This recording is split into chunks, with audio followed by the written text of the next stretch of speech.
So I love these three questions of anytime you have a slip up that are very simple, very easy, but very effective, which is first, what went well?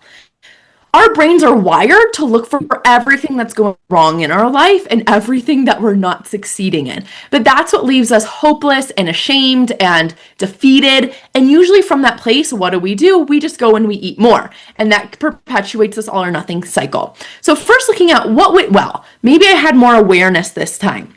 Maybe I stopped 2 bites before I normally would have, which is a huge win. I actually think it's even a bigger win to stop the binge in the middle, almost than not binge eating at all, because it can be really hard to stop in the middle. So it's like maybe you stopped just a couple bites sooner than you normally did.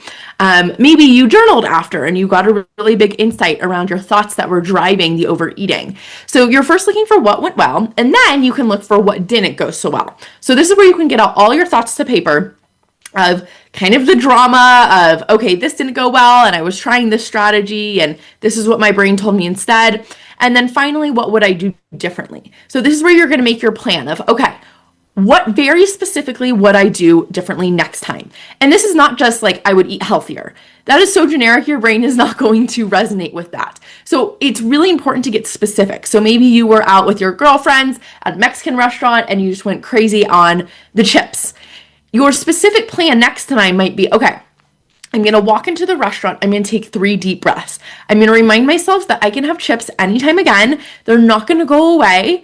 I want to save my hunger for the best parts of the meal, which is what's going to be coming, not the chips. You're giving yourself those reminders, and then you're sitting down. You're going to imagine yourself eating 3 chips or 5 chips. Again, maybe you take a break in the bathroom, you take another couple deep breaths.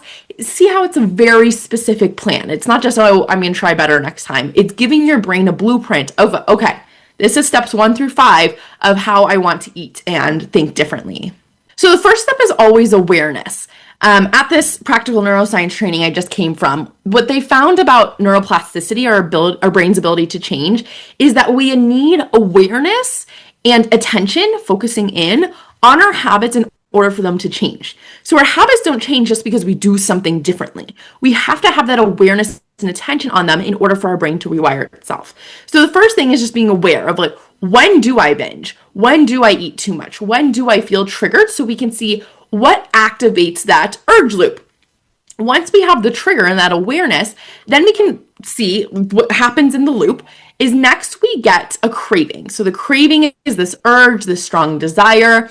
Then if we act on that urge, we get a reward, which gets reinforced in our cycle. So then the next time we encounter that trigger, we go through this habit loop again.